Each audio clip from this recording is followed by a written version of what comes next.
সুপ্রিয় দর্শক, আসসালামু আলাইকুম রহমতুল্লাহ। দেশ এবং দেশের বাইরে যে যেখান থেকে এই মুহূর্তে আমাদের এই চমৎকার আয়োজন দেখছেন, সবাইকে একরাশ প্রীতি এবং শুভেচ্ছা।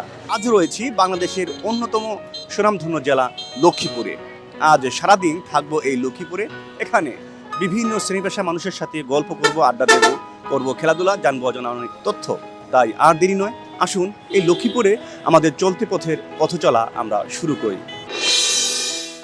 দর্শক, শুরুতে রয়েছে স্থান পরিচিতি। আপনারা জানেন যে আমরা প্রতিটি পর্ব যে অঞ্চলে করে থাকি সে অঞ্চলের আমরা পরিচিতি তুলে ধরার চেষ্টা করি। আজ রয়েছে বাংলাদেশের অন্যতম জেলা লক্ষ্মীপুরে।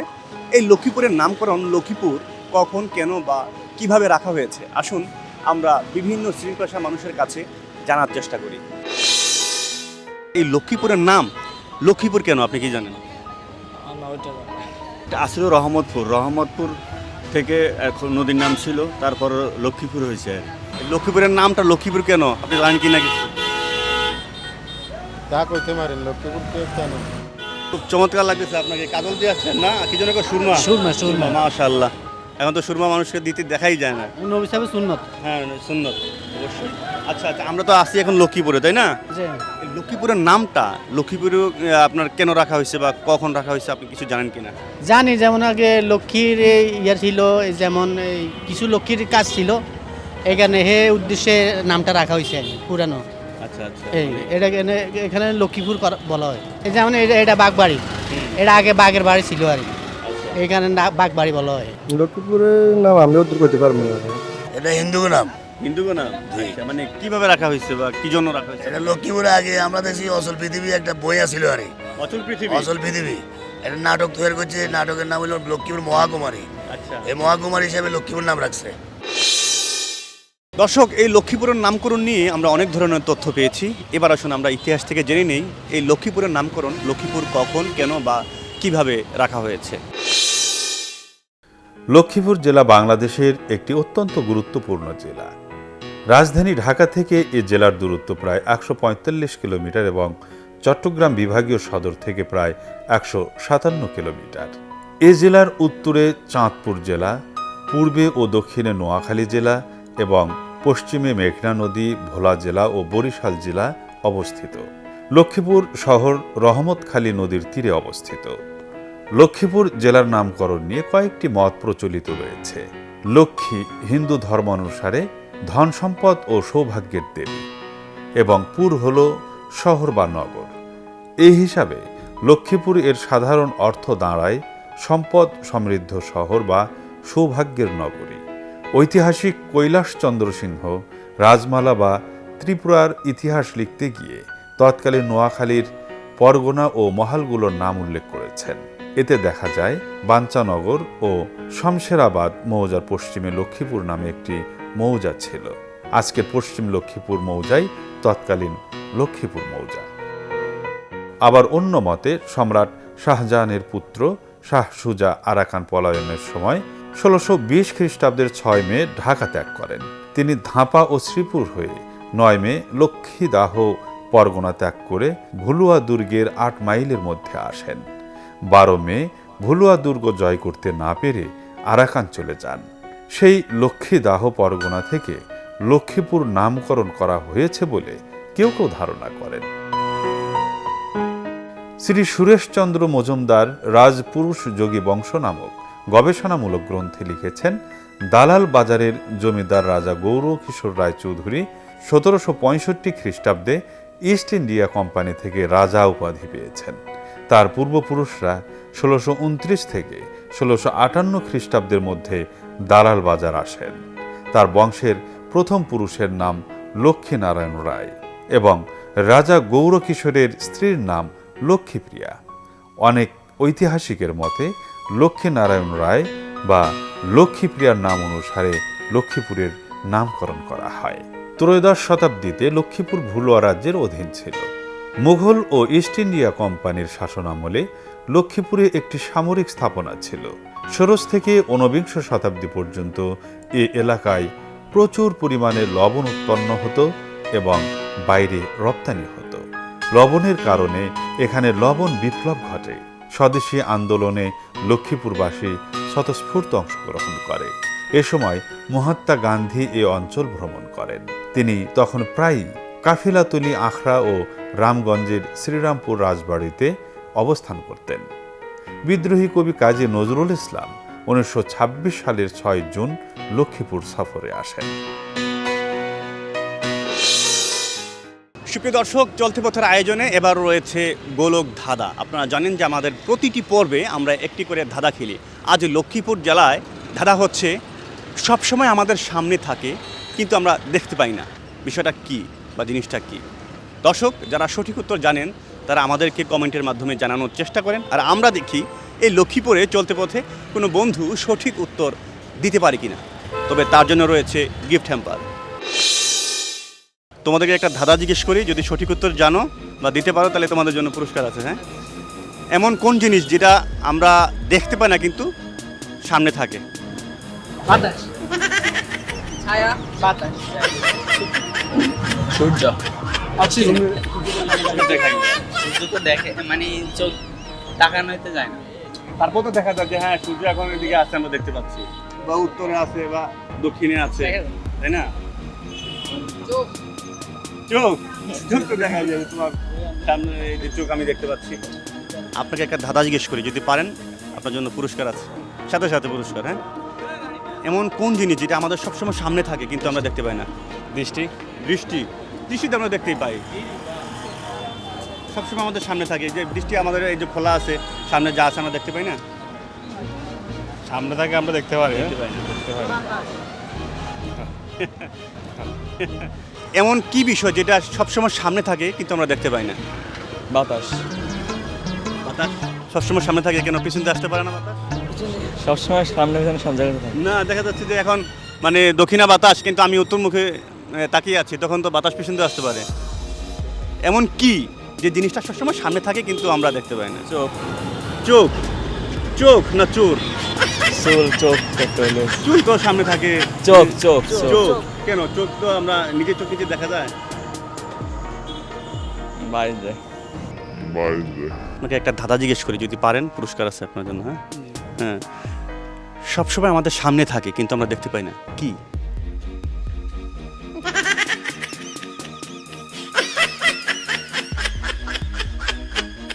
আপনাদের দুজনকে একটা ধাঁধা জিজ্ঞেস করি, যদি পারেন পুরস্কার আছে কিন্তু। হ্যাঁ, একদম ফ্রি না। উল্টাপাল্টা কিছু বললেন না। মাউরে বা উল্টা পাল্টা কি আবার বা ইয়া কি কয়, যে যাই হোক সবসময় আমাদের সামনে থাকে কিন্তু দেখতে পাই না, কি?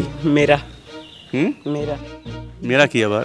মেয়েরা আমাদের সামনে থাকে, আমরা তাকাইতে পারি না, এই সাইড কাটিয়ে চলে যায়। ও মেয়েরা, চমৎকার উত্তর দিছে। আবার আমার এক কয় যে উল্টা পাল্টা প্রশ্ন করেন না।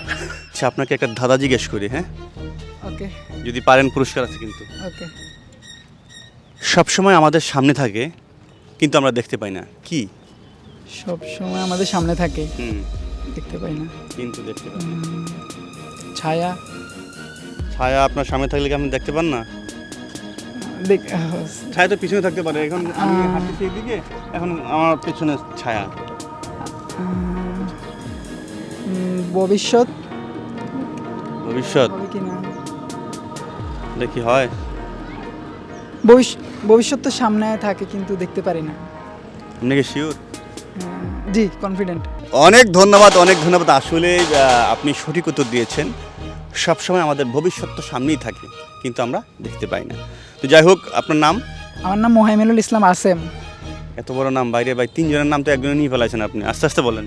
মোহাইমেনুল ইসলাম আসেম। আসেম? জি।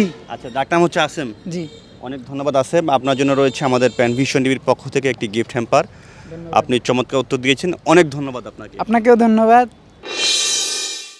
দর্শক, চলতি পথের আয়োজনে এবার রয়েছে আমিও পারি।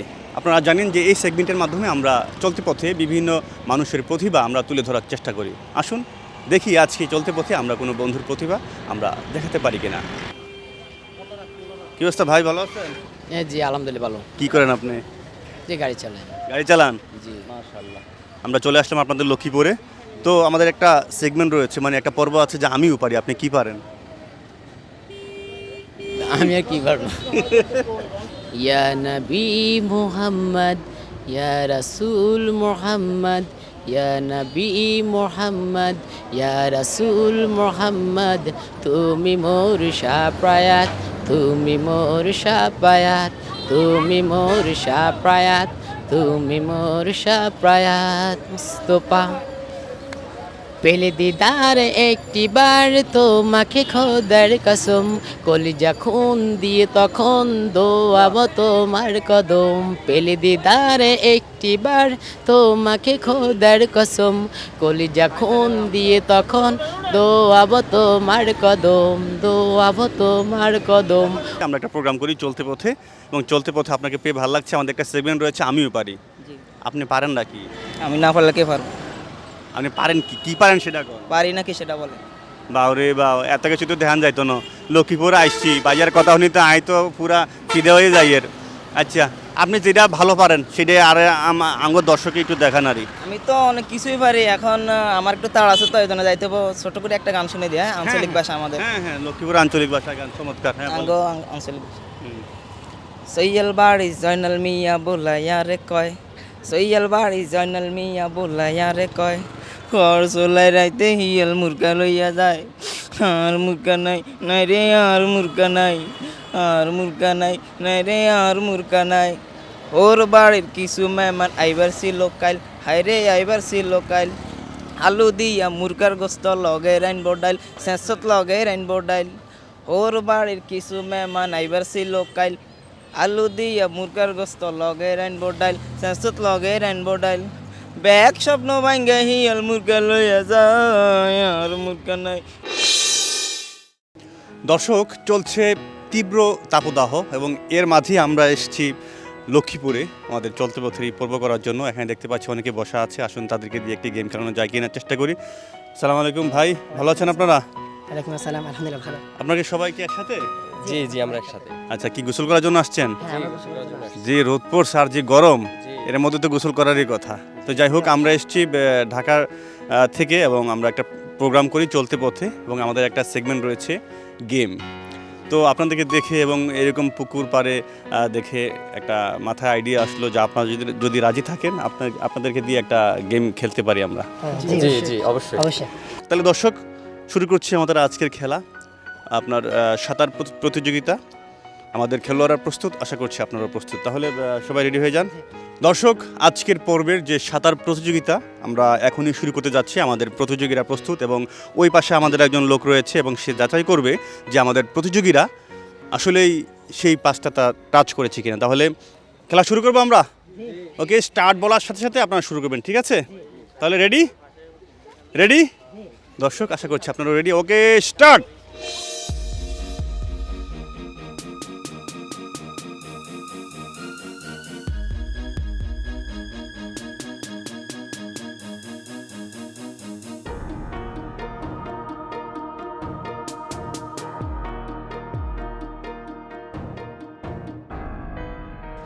এবং চলছে দুইজনের মধ্যে খেলা এবং এই দুইজনের মধ্যে আমরা দেখব যে আসলে কে আগে আসতে পারে। এবং যে সামনে ছিল ইতিমধ্যে নীল টি শার্ট এবং দেখতে দেখতে সেই কিন্তু মনে হচ্ছে যে ফার্স্ট হয়ে যাচ্ছে। এবং দর্শক, যেটা আমরা ধারণা করেছিলাম একদম শুরু থেকে সেটাই হয়েছে বাস্তবায়িত। তবে তিনজন চলে আসছে এবং একজন কিন্তু মোটামুটি এখনও সে ইতিমধ্যে বুঝে গেছে যে তার আসে কোনো লাভ নাই। এই জন্য আচ্ছা, আপনি আমাদের বিজয়ী বন্ধু, আপনার নাম? আমার নাম শাওন হোসেন। শাওন হোসেন? জি। ও, পিছনে তো শাওন লেখা না? বাউ রে বাউ।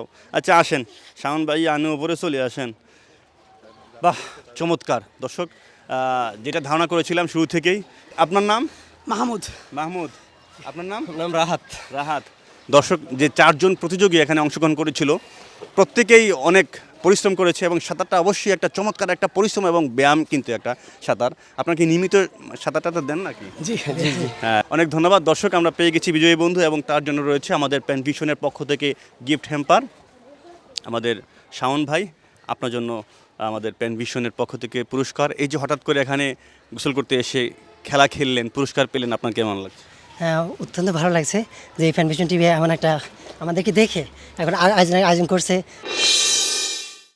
দর্শক, চলতি পথে চলতে চলতে এই মুহূর্তে আমি আছি লক্ষ্মীপুরের লক্ষ্মীনারায়ণ জমিদার বাড়িতে। অনেক ইতিহাস ঐতিহ্যের একটি উদাহরণ এই জমিদার বাড়ি। এবং আজকের এই জমিদার বাড়ি থেকে আমরা বিদায় নিচ্ছি। আগামী কোনো পর্বে আবারও কোনো অঞ্চল নিয়ে আপনাদের সামনে হাজির হব। সেই পর্যন্ত সবাই ভালো থাকুন, সুস্থ থাকুন, থাকুন নিরাপদে, থাকুন আপনাদের প্যানভিশন টিভির সাথে। আল্লাহ হাফিজ।